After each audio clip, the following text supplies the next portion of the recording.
Welcome back to Tekin Builds. Thank you for watching. My name is Ty Campbell, and for those of you just joining us, we are right in the middle of our Pro-Line Pro 2 Street Eliminator build.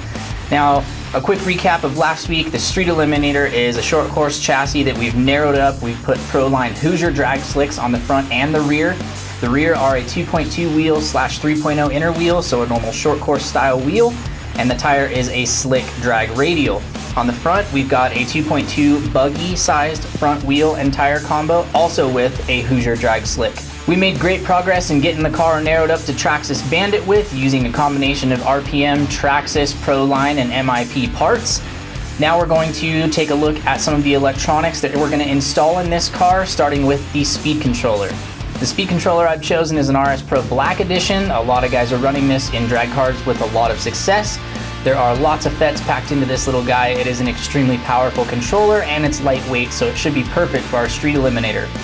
The motor that we're going to put in the car, I have not yet decided what it's going to be.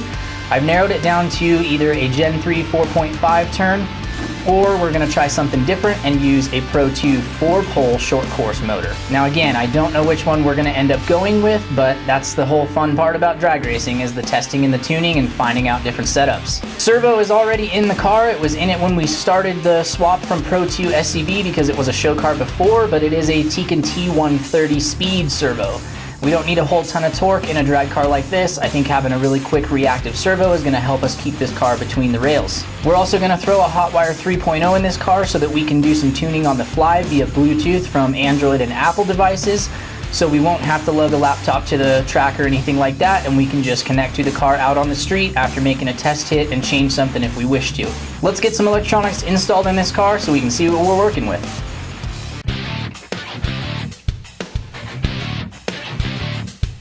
This is the contents of our RS Pro packaging. You're going to have the RS Pro ESC in the package. You're going to have the manual for the RS Pro. There is a cap pack which has some double-sided sticky tape, a couple zip ties, and the all-important cap. This cap has to go on the plus-minus battery posts. It voids your warranty if you leave it off. The ESC really needs this on. This cap is absorbing the ripple current from your battery and your ESC, so when you're hammering throttle and stuff really hard and hammering brakes, you're going to get voltage spikes that try to send back at the battery or come from the battery to the ESC side, so you need this to absorb those and take some of that off of the FETs. You get a cool Tekin sticker sheet. You also get 3 strips of 12 gauge wire and the 3rd channel HotWire adapter cable in this package. There is a little diagram here on how to connect it to the HotWire through the data port, and it is also labeled on the ESC, black to the outside. There is also this little attention note that is basically saying if you have a HotWire right now, go get the latest version off the website before connecting to it, just in case you have an outdated version. There's no reverse polarity protection on the RS Pro Black Edition, so do not plug it in backwards. You will cause irreversible damage. And another little note about installing that supplied capacitor. So now that we've seen everything inside the package, let's figure out where we're going to mount this in our car and get to soldering. I want to keep everything low in this car. Now, Pro-Line has this neat little ESC tray sitting right here, but I think I'm going to take that out so that I can put the ESC right on our chassis plate to keep everything nice and low. So this plate's got to go. With fresh double-sided tape on the ESC, we can mount the RS Pro onto the chassis plate. I'm going to place this right against the battery tray and get it centered as possible. Just push it down so that tape grabs a hold. This will let me run my wire down this side to the receiver, which is going to sit right up here in the front. The first thing we're going to do is put the power capacitor on our ESC so that we don't forget to do it later. And you can see that this little blue half moon shape is the negative side. Now it's also marked by a shorter lead than the positive side. It's pretty standard for capacitors to be marked that way. Normally I like to fold the leads over and actually hang the cap off the back side of the ESC post, but I don't have quite enough room in this car, so I'm just going to put it up on top. I did cover it with some black heat shrink just to make it a little bit less obvious, and we're just going to set it right into the ESC post on the top, making sure that the blue half moon side is on the negative post, and then hit it with some solder to tin up the post and attach the cap.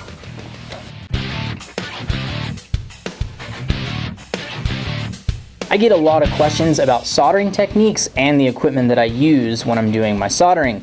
Soldering can definitely be one of those PETA parts of the build that you're probably not always going to look forward to, but I'm actually quite the opposite. I do it pretty much every day here at Tekin, and the biggest thing that you can do to get better at soldering is to just practice, practice, practice. The more time you've got into something, the better you're going to get at it. The iron that I use is an older model Hakko 936. It is a 65-watt soldering iron, and it is a champ. I've had it for over a decade now, and it has probably done thousands of solder joints. I've gone through quite a few solder tips, but they are a replaceable part.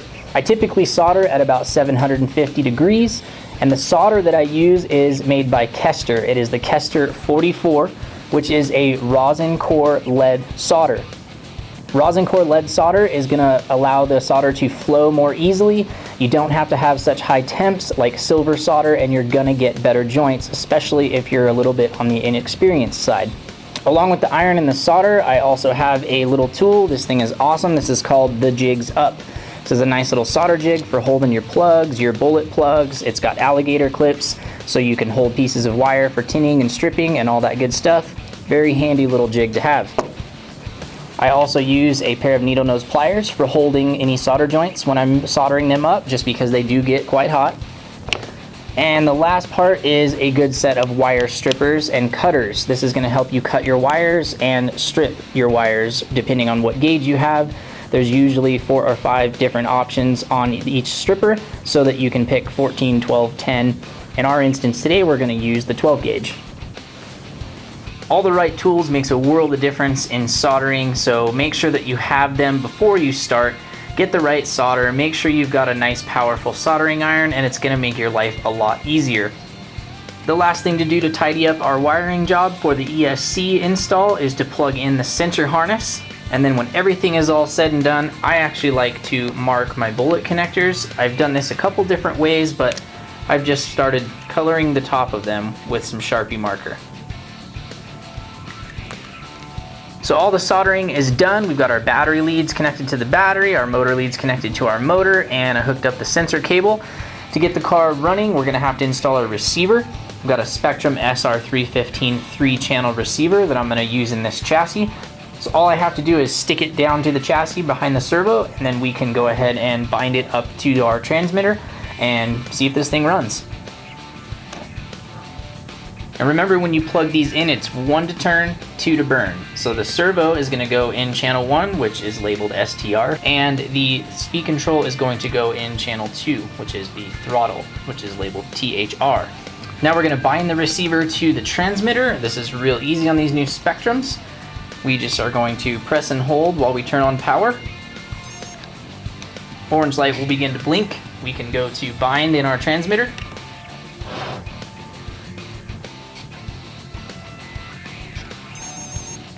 And looks like our ESC found neutral. Our radio is good to go. So it looks like we've got throttle, we've got brake, and we've got reverse. So everything is set up. Our steering is actually limited, and I did that in the transmitter. I'll show you how I'm gonna do that. I did that with my steering rate. So I can actually press and hold one of these override buttons, and that will give me full steering. Just something I thought might be cool on a drag car. We'll set up the EPAs for that in a sec. Right now, let's calibrate our RS Pro.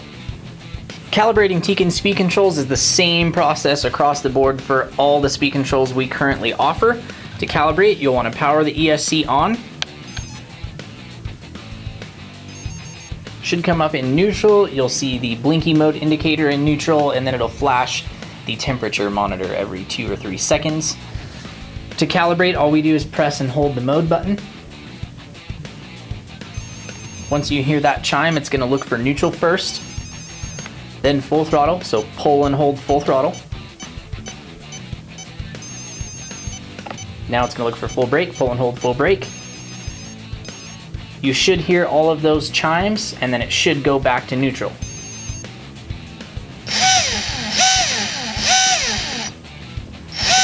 So we've got forward, we've got brakes, and we've got reverse. So we are all calibrated and ready to rock. Setting the endpoints on a Tekin servo, or any servo for that matter, is very important because you don't want to tweak any part of the chassis, rip any links out, or burn the servo motor out by overworking it by turning it too far.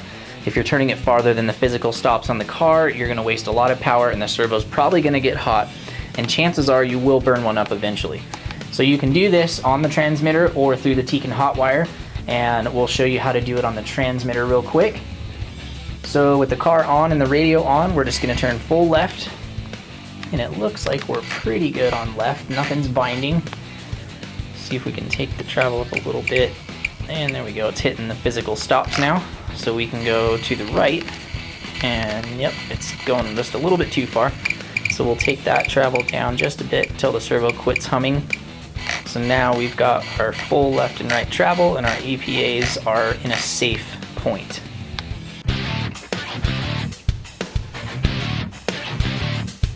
Gluing tires is probably another one of those jobs that everyone is not terribly excited about, but I have a couple things that I use just to make it as easy as possible. The first is, obviously, we're going to need the wheels and tires. These are the Pro-Line Hoosier drag slicks, and they came with a closed cell insert front and rear. So this should keep our tire from ballooning up. We're also going to tape the insides of the rears because these are a non-belted tire, so taping it should help with some of the ballooning that you get under high RPM. To prep for gluing, I like to use just regular old rubbing alcohol and a rag, get some Q-tips, and then we can actually clean all the wheel bead surfaces to get rid of any mold release that might inhibit the glue sticking. And then we're also going to clean the tire bead on all of our tires. We're just going to use a normal CA tire glue. This one is AKA Premium. It's just a bottle that I've had here for a little bit for gluing up tires. And then I've also got a set of tire bands so that after we glue the bead, we can put the band around it to pinch that onto the wheel, and that should help our glue set. Once we get everything glued up and it's dry, we're going to balance the tires. This is really easy to do just with a little bearing supported tire balancer like this Dynamite one I have here, and little bits of modeling clay. Balancing the tires is going to help keep the car stable under heavy acceleration and high RPM, because we're hopefully going to get up into the mid-50s for speed with this vehicle. I don't want to have the tires vibrating and have the thing get all crazy on the track. So we're going to balance them just to make sure everything is spinning nice and smooth. This tire was definitely a little bit out of balance, and it took a little bit of clay in that inner side of the wheel just to balance it out. It's not a whole lot of weight, and clay is really easy to use because if you need more, you can just put some more in there. If you put too much, it's easy to scrape it back out. Well, this car is getting super close to being done. I can't wait to take it out and hit the street, see what it can do. One of the last important pieces it needs to go on is the wheelie bar. We 3D printed this wheelie bar here on our own machine out of Make Shaper ABS. It's our own design. It's about 7 inches long from the forward mounting point to the center of the rear bogey wheels. The rear bogey wheels are actually just some 5x16 by 5 millimeter bearings, and that's the front bearing for one of our T8 motors. We decided to go ahead and use bearings instead of any sort of wheel, just so when the car does actually put the wheelie bar on the ground, these aren't going to want to grab and push the car left or right or do anything funky. So really all this needs to do is take the load of the launch and then push the car back flat so that we can get our front tires back on the ground. For adjustability, we've just got a low-C truggy steering link on here, and this is actually a 2-piece design. We've got this little cradle that sits right like this on the back of the motor, and then the wheelie bar connects up, and then our turnbuckle adjustment link goes up here so we can change the angle of it. So I'm going to go ahead and throw this on real quick and set it where I think it needs to be. Hopefully we'll get it close, and we'll actually be able to tune it once we get it out on the street.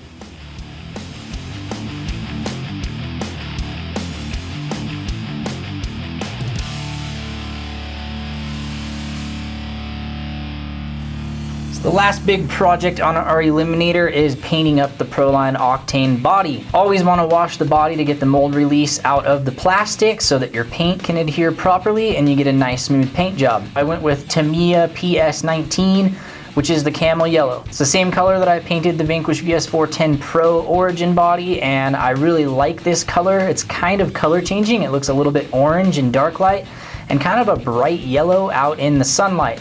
It's also going to help me see it out on the track, and when we're hauling down the road, a nice bright color against a black asphalt should be a nice contrast. I decided to flat black the exterior of the body on the hood, the roof, and the rear wing assembly just to give it that muscle car look. Came out pretty awesome. It's real easy to do. All you have to do is use the overspray film on the outside of the body as your mask. Cut real lightly with an X-Acto knife to reveal everything you want to paint flat, and then spray the outside just like you do the inside. I didn't go crazy with decals on this one. I just used Pro-Line's grill and tail light, and then I really liked the stripes that go down the side panel of the car. And it's really cool how the Octane shows through and matches the paint color. So I went ahead and used the factory decals and then threw a couple of my own. Just wanted to keep it real simple, you know, something like you'd see a privateer driver show up to a no prep race with. Overall, I'm real happy with the appearance, and I can't wait to see this thing flying down the road. Well, that's going to do it for this episode. Our Pro-Line Pro 2 Street Eliminator is coming along really nicely. We got pretty much everything done on it other than figuring out a rear sway bar. That's going to take a little bit of fabrication work, so I'm going to have to pull out some magic to try and get something to work on the back end of this car. Next time we'll get it out on the street and start doing some testing and tuning and just see what this thing is made of. I'll be super stoked if I can get it to launch in a straight line and not put it in the ditch. Hope everyone's enjoying the build so far. I know I'm having a lot of fun with it. This is something completely new to me, and to be honest, it's pretty exciting. Make sure you subscribe so you don't miss out on the next video where we get out in the street and tune. We'll check out our HotWire 3.0 on an Android device. I'll show you how to tune the ESC because I know we're gonna have to do a little bit of magic to make this thing launch properly. Like the video if you liked it, and share with your friends so they can check it out too. I'm Ty Campbell. We'll see you next time.